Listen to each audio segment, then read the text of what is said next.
Welcome to the Home Building Hub, your essential podcast guide to building your new home.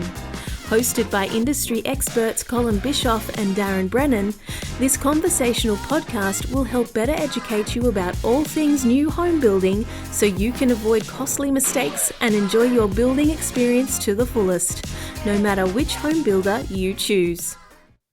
Hey there, folks. Welcome to the Home Building Hub. You are with Colin and co-host Darren Brennan, as always. And today, Darren, we're going to help people understand if they cancel their build, will they get their deposit back? Right. So before we begin answering that question, Darren, let's kick off with a little bit of a disclaimer. Absolutely. So before we kick things off, this is not legal or financial advice. We're just two blokes having a chat about this situation. So please don't take it as legal or financial advice. We're taking it pretty low key here. But if you do need advice, you could go to places like Consumer Affairs, you could go to the DBDRV, VCAT, seek legal advice from a lawyer, etc.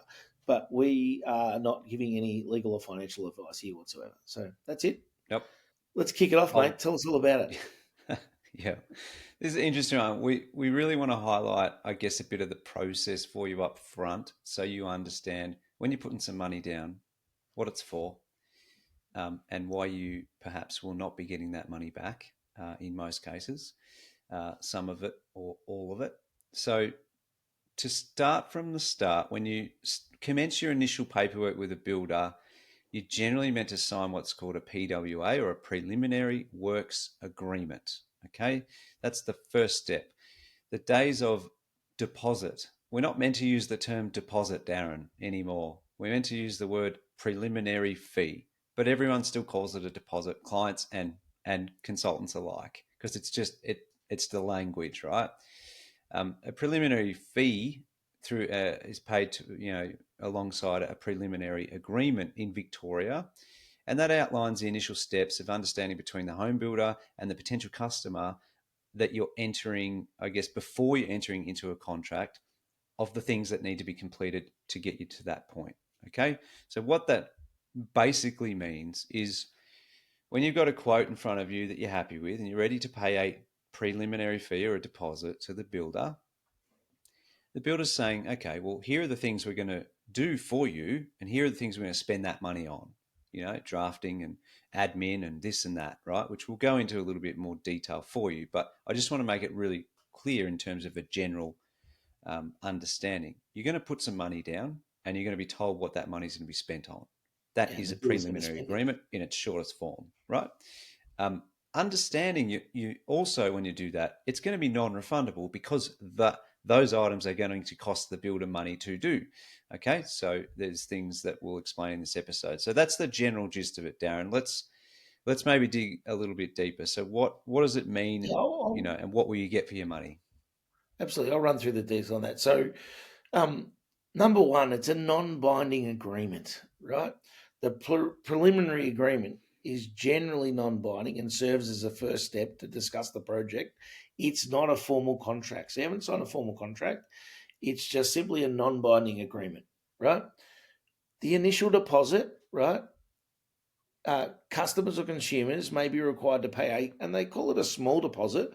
Now that could be thousands of dollars still. So it could be 2, 3, 4, depending on how much that builder requires of you, but it could be thousands of dollars, generally less than 10,000, right? And that's usually for the preparation of plans, soil tests, site assessments. And as you mentioned earlier, Colin, in most cases, it's non-refundable. So the minute you hand them the money, you can't be expecting it back, right? So just be aware, because a lot of people, I think, are thinking, well, just give them the money. They'll do all this work for me anyway, and they'll get my money back. No, it's not the case. They're going to spend it. They're going to spend it on things to prepare you a building contract, right? They'll provide an outline of costs, so which provides an estimate of costs, but it's not the final fixed price, right? The contract will be that, right? And that will give you the full breakdown of costs, but it'll certainly give you a pretty good guide to where you're heading, right? So this preliminary works, when they give you a quote, it's going to be pretty close. if you go to their colour studio and you spend more money, that's going to cost more money. If they put an allowance in, it's only an allowance, right? Meaning that they don't know what that cost is going to be yet. But when they work it out, they'll tell you, right? So understand that's the case. It's for site investigation, right? And what that means is they're likely going to go out there, visit the site themselves, number one. So the builder will likely go out and visit the site and have a look at it and assess how we're going to build on this place, right? Are there neighbouring blocks? Neighbouring houses? What impact is that going to have? Is there trees, etc.? There's a cost to do so, right? On top of that, they're probably going to order a soil test and a feature survey. They may need to do some other investigations as well, depending on what information that gathers, right? So that's all going to come out of that cost. The preparation of plans. They're not now. A lot of builders have plans already, but a lot of people come in, bring a red pen. I've got a blue pen right now, but they bring a red pen. They want to redraw all this stuff. The minute they start drawing those plans, they've got somebody doing that, and it costs money, right? It's unlikely that you're going to make no changes whatsoever, because even if you choose something in the color selection, that may need to be added to the plans, right? On top of that, they have to site that house on your block, right? It's not on with your not facade. just a generic block, it's on your block. So that's going to alter the orientation. That's going to alter the fall that's on that block. All that sort of stuff will be added to those drawings, whether immediately or in due course, but there will be all of that happen. It'll include stuff like inclusions and exclusions that they'll have in there. So they may outline initial thoughts on what's included in the build, e.g. standard inclusions, appliances, finishes, etc. But it may also highlight things that are excluded. We're not including these things in there. So they may, if you want them, cost more money, or they just won't do them, etc. Or they can be upgraded at a later stage. With respect to a cooling off period, it depends on the agreement structure. There might be a cooling off period for the customer, offering them a chance to withdraw without major consequences. However, if it's not spelled out in the preliminary works agreement T's and C's, then don't assume that there is a cooling off period, right? And therefore, you will have forfeited your deposit. So if it doesn't specify, there's no cooling off period. The cooling off period only applies if they talk about a cooling off period. So make sure you read the T's and C's and understand them. It's not a problem. Generally, if you're paying a builder money, you're going to build a home, right? You're doing it because you like the builder, you like the plan, you like the price, you like all that stuff, right? And you've decided, I'm going to build with these guys, so I'm giving you money to get me a contract, right? So don't be worried if there's no cooling off period. You shouldn't be signing up with that in mind. You should be signing up with, I'm ready to go, I want to build a home. The next step after the preliminary works agreement is the formal contract, right? So after all this investigation is done, the plans are all sorted, you can proceed to a building contract with all finalised details and costs. Now, some of those finalised costs could be prime works, they could be, what's the other one I'm thinking of here, Colin? I've gone blank right now. Provisional sums. So there may not every item be fixed in that contract, right? But talk to your builder about that so you understand what you're signing up for too, right? Again, there's no obligation to proceed. You may get all the way through to a building contract being issued and you decide, I don't want to go ahead anymore. Fantastic. There's no obligation, right? You don't have to sign the building contract. No one's holding a knife to your throat, a gun to your head to say, you must sign it. Not at all. You're not being pushed into the corner saying you must sign. It's up to you to choose if you want to sign that or not, right? You may decide to not proceed and therefore not be locked into a formal contract.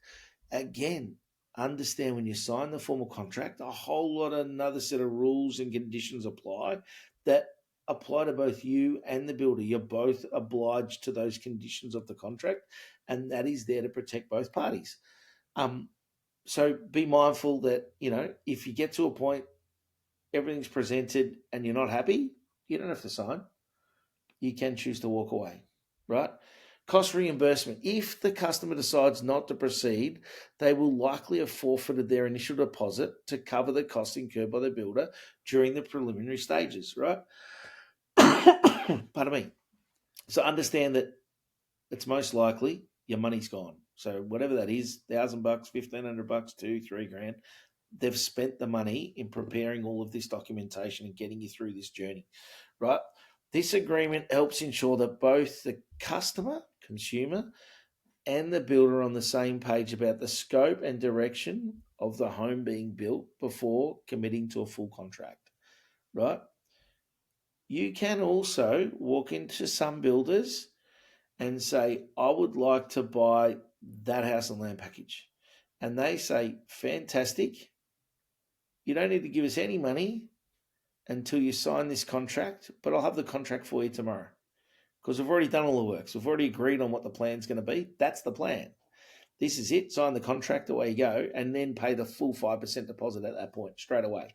But that can also happen. So you don't always have to have a preliminary works agreement. But if you're wanting to, I guess, order a home, you want to personalize it a little bit on your block of land, etc., etc. So personalized, then you're going to have a preliminary works agreement in place. So that probably explains it in a pretty detailed format, I guess, Cole. But tell us a bit more. What are some of the questions we might receive from customers?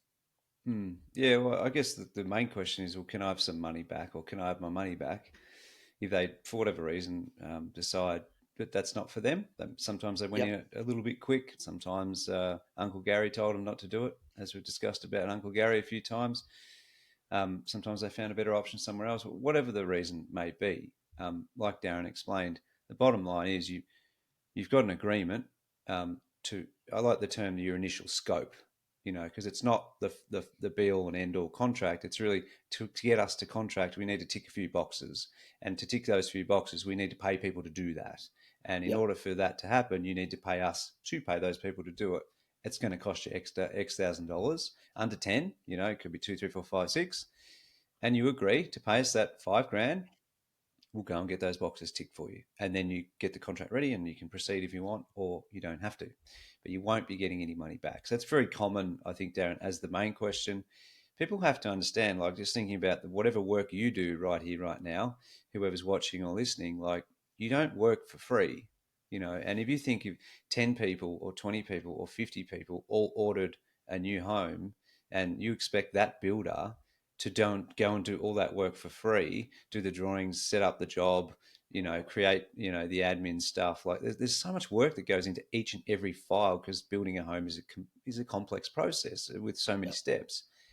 They can't be expected to do it for free. You wouldn't do it for free. Don't expect them to do it either. So the reality is, I think the easiest way to put this forward, Darren, is if you've got a plan, a package or something that you're happy with, you're ready to pay the deposit or the prelim fee, expect that to be spent because that's what the agreement is for. Please also understand that the sales consultant and the builder who pays that sales consultant or pays for those display homes, who pays for all the stuff and the marketing material up front, that costs you nothing. All the hours you spent with a sales consultant cost the builder money, doesn't cost you anything, right? Yep. It's only when you get to the point of, okay, I'm happy with that quote, that plan, that price, let's now proceed. That's the part where you're putting some skin in the game that isn't just time. So things like setting up the builder system, creating folders from an admin point of view, setting up reporting, outside of the obvious things like drafting and things like that, Darren, they all cost money. So hopefully it makes sense. People need to understand that transacting payments and things like that, putting them from one account to another, all that sort of stuff can take a bit of time. 30 minutes here, hour there, 2 hours there. It all adds up. It all costs money. And that's why you're paying a preliminary fee, signing a prelim agreement in order to go and get your contract prepared by your builder. So the other thing we'd add to that, Darren, we've got on the list here is we encourage you not to go and pay deposits to multiple builders because of that. There used to be a habit of people doing this. You still can. There'll be some builders that might just accept a refundable deposit to a point, or it might be that the deposit you pay is refundable to the point of submitting your file. That's okay. You might pay it to secure a promotion and a package. That can still happen. but it's not quite the right way to do it anymore. Okay, so I just say, Darren, that because it's not like it doesn't happen, but it's actually not the right way to do it. When you're paying for money, you're not meant to pay initial deposit. You pay the prelim fee for the Yeah. list of things that need to be done. So don't go and put money out at multiple builders. Pick the house, pick the builder, pick the consultant, what suits you best, and go through the process with them when you're comfortable that it's the right decision for you, and just accept that money, it's gone, right? It's going to be used whether you proceed or not. That's probably what I would add. Yeah, and I saw, Colin, on that note, I heard of a customer just this week who paid a deposit to 5 builders. Yep. Went and wasted 5 builders' time, right, all on the one block to discover that in the end he can only put one house on there, right? So 4 builders walk away disappointed and have spent a whole lot of time and effort, right? And one builder is happy because they're going to build the house hopefully. But I mean, to be fair, that customer's going to be painful, I would suggest, if that's where they're at already.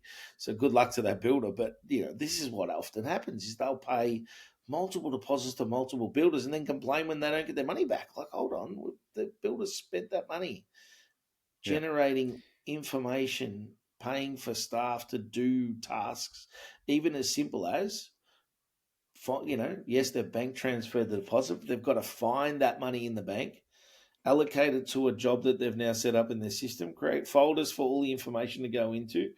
Then the customer wants to cancel. They're going to have to get, someone to sign off the cancellation, agreeing that that's what they're agreeing to do. Someone's now going to process that bank transaction, get the money back into their account, delete the job off their system. All that costs money. It's not free. Yeah. All that costs money. It's a cost of running their business, and they're entitled to that out of that deposit. So just encourage you to be paying a deposit to the builder you want to build your home with. Do your homework enough that you're able to make that decision, not shop around, get to that point that I need to pay a deposit to 4 or 5. Crazy stuff. It's And I then get where it comes complain, from. take 4 or 5 people to VCAT, Yeah. just I do madness. Don't do that. You're just wasting people's time. I get where that comes from, Darren, because they've got a block and they just want to get in most of these cases, it's going to be someone who just wants the best price. They want 5 quotes, so they go and pay 5 lots of $500 or whatever, knowing that they're fully refundable for each one if that's what the builder tells them. That's the old school way Yeah. of doing it. And that's their way of saying, look, I'm serious. I'm paying you $500. Put me to the top of the list and give me a quote. So then Yeah, I can yeah. run away and put all 5 quotes on the kitchen bench and compare with the family, But I'm not So serious at all. I get where they're coming from, but you'll find that sales consultants are happy to do a quote for you because that's Yeah, what they're there for. Just be open correct. and honest and say, look, I'm actually trying to get the best price point because of whatever. It's an investment, because of budget, whatever. Tell me why your price point is good and why you are good as a builder, because it's not always, we never say go with the cheapest. We always say Yeah, don't do that. But you've got to have some dialogue with the sales consultant, because you'll probably learn a bit more about that person and that builder and that plan, and some of the things that happen further down the track that probably could save you a little bit of money and a little less time, or save you some headaches. But if you think that buying a house is that transactional, I think you're looking at it the wrong way. Okay, just yeah, true. popping down $500 times 5 and getting the best quote and going, yeah, that's the one for us. You as a client, and some people might take this the wrong way, I'm sorry, you're not qualified to review a quote in the detail that a sales consultant is. My advice to you would be open and honest. We've got a block. We're looking at these 4 builders. We're going to get a quote from all 4. Do you mind if I share those quotes? And let the builders tell you why they're good and why they're blah, blah, blah. Not hanging, another builder out to dry, but point out their positives, not someone else's Yeah, negatives. So you'll learn a lot about your sales consultant in that process as well. Because if all they're doing is throwing pot shots at the other builder, you'd probably be considering whether or not that's the right guy or girl for you, because that's not how you should operate. Okay, so I just acknowledging, Darren, that's where it comes from, and I understand that's where it comes from. But if you just be open and honest with your sales consultant, they will give you the time of day to discuss it, prepare a quote, and give you the information you need. But more importantly, give you reasons as to why them. Yeah. indeed, mate. Good little episode, mate. Nice. So hopefully that explains it a little bit anyway. So as always, guys, any questions, topics, etc., jump on homebuildinghub.com.au and please leave us a 5-star review on the platform you're on. We hope we've given you some value, something to think about in this episode as always, and we look forward to seeing you guys on the next one. Thanks. See ya. Thanks for listening to the podcast, guys. And just our disclaimer, whilst we're all about providing value to you, this podcast should not be considered as legal or financial advice.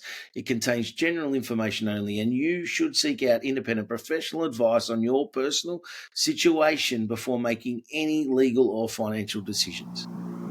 1, 2,